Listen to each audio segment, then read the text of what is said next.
Welcome to the Way to Play Performance Series. We all know that Khalil Mack is one of the most dominant and feared pass rushers in the National Football League.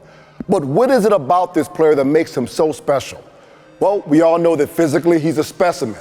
But if we look at his pass rush skill set, one of the dominant moves that he uses is the long arm pass rush. It's a difficult and dynamic weapon to deal with as an offensive lineman. But maybe you aren't born with the physical gifts that he has. Well, we're going to give you some ways to build your long arm pass rush to make you the most effective player you can be. As a former offensive lineman, I can tell you the long arm pass rush move is a very difficult move to play against. But structurally, meaning the posture of the movement, is just as difficult for the defensive lineman to execute.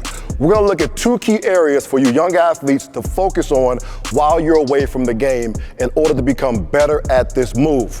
Number one, control of the pelvis. That's key in being able to properly execute this particular move. Why is it so important? It's important because once you press into that offensive lineman, we want to make sure that you can control the hips.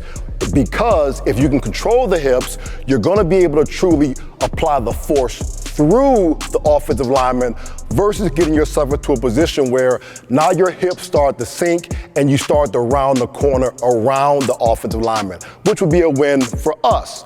The second area, shoulders, and particularly the T-spine. We want to make sure that your shoulders are in a position to properly extend to optimal end range. If you can't truly extend at the shoulder because you're tight, bound up, whatever it may be, you're not going to be as effective in pressing through the offensive line athlete. So we're going to take Josh here through a quick assessment of these particular areas for him. So he's going to turn himself away from the camera. Right hip or right knee is going to drive up. Left arm comes up. Two key areas that are problematic oftentimes with young athletes. You begin to sink into the hip. And as I just mentioned, if you can't control the pelvis, you're not going to be able to apply optimal pressure through the offensive lineman. And then secondarily, you're kind of bound up in the shoulders. So you can't really extend as much as you need to.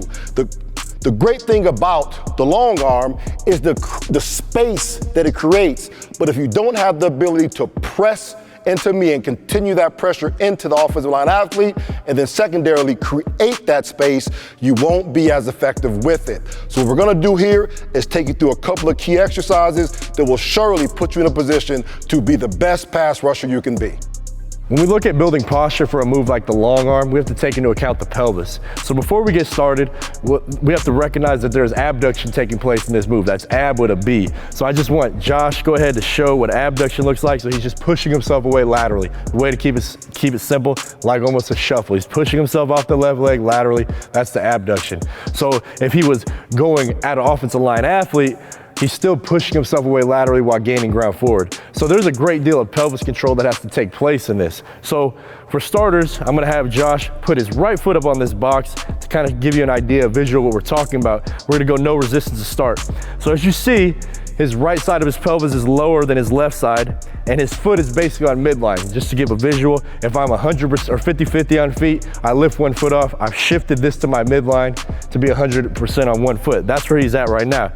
So what I want Josh to do is, without lifting his right foot off the box, I just want him to squeeze these glutes, mainly these upper, outer glutes, the glute min, glute med, and this foot will naturally come off and we'll see a hike in this pelvis. So now, these glutes are on. You may feel this all the way down to your arch, into the calf, and this side of the pelvis has come up. So now this is the function of his hip lock, this hip being higher than the other.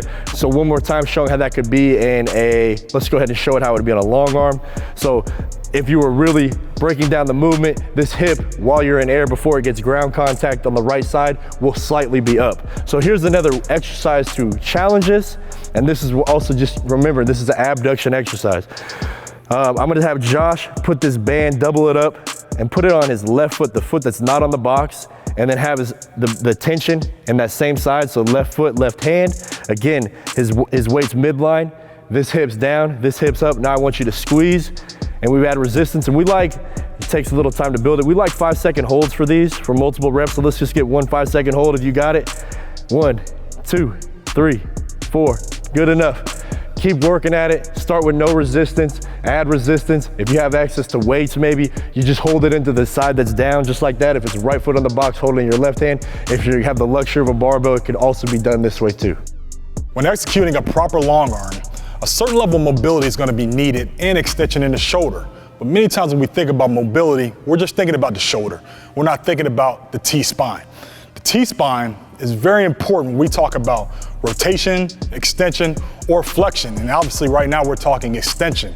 So if you don't have that mobility in your upper back, your shoulders, maybe even your low back is gonna have to compensate, which may cause injury, and that's not what we want. So today what we're gonna do is we're gonna build some mobility in that upper back. That way it's operating properly so that you can really get to that full extension in the shoulder on contact and create the tension and stability that you need. So go ahead and get down.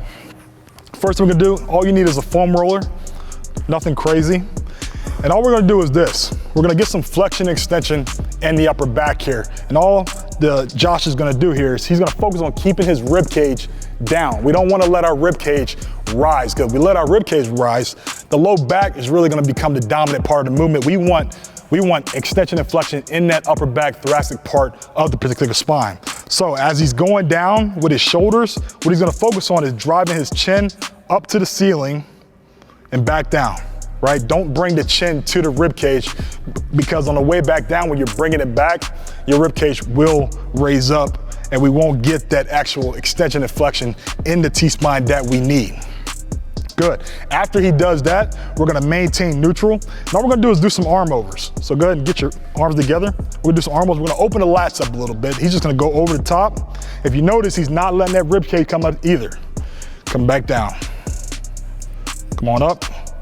Come back down.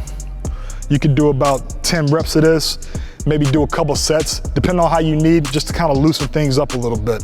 Last but not least, we're gonna get rid of the foam roller. We're gonna lay on our side.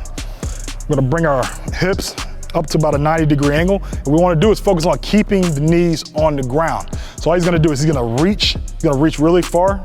First, come on back down. He's gonna reach out, kind of extending that shoulder, then he's gonna rotate over the top.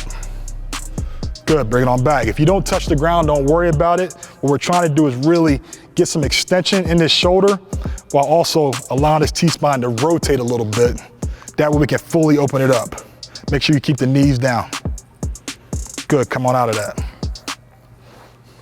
These different mobility movements that we did today can help you mobilize your T-spine and make sure it's working properly when we're getting into extension.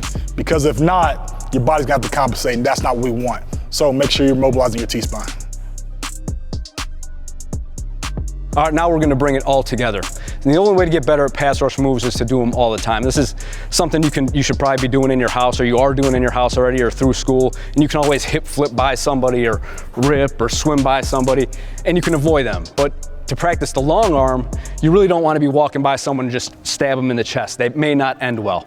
So we have a movement here that's going to add a little resistance, and you can get your reps in as many as you want, and it's going to mimic what's happening on the field. So as you can see, Khalil Mack, if he's playing right defensive end, he's coming up field, that first step lands on that left leg, and he widens with that right step, and then he plants off that right leg and then drives and stabs with that left arm. So what we're going to do is we're gonna step on the band with our right leg, and then we're gonna drive off this right leg, but at the same time, it's gonna be like a lunge, an angled lunge, and we're gonna press at the same time. And what's happening here is, can you hold this for a second, Josh? I know it's a little bit of tension. We're having to really drive, and we're getting resistance here, but also this band is wanting to pull us down and back, so we're getting that resistance and being able, you have to stabilize that whole shoulder. So we have a second move for you. So as you can see, Khalil Mack, he varies that long arm up a little bit using the other arm as well. So even if he's coming from the right side, he sets it up very well, where now he takes this far arm and drives it through the shoulder of the offensive tackle. So again, we're just gonna take that band, put it on the opposite leg, wrap it around our body, and just mimic that same action. And again, we're getting that resistance here, and it's pulling down and back, so we're stabilizing the shoulder, and we're getting that resistance in the hip as we pull around. The second thing that this helps for is, as you turn that corner, you'll see him force fumbles. This is really the same action as forcing the fumble. Now we're just coming down with it a little bit. Take these 2 movements. You can hit as many reps as you want.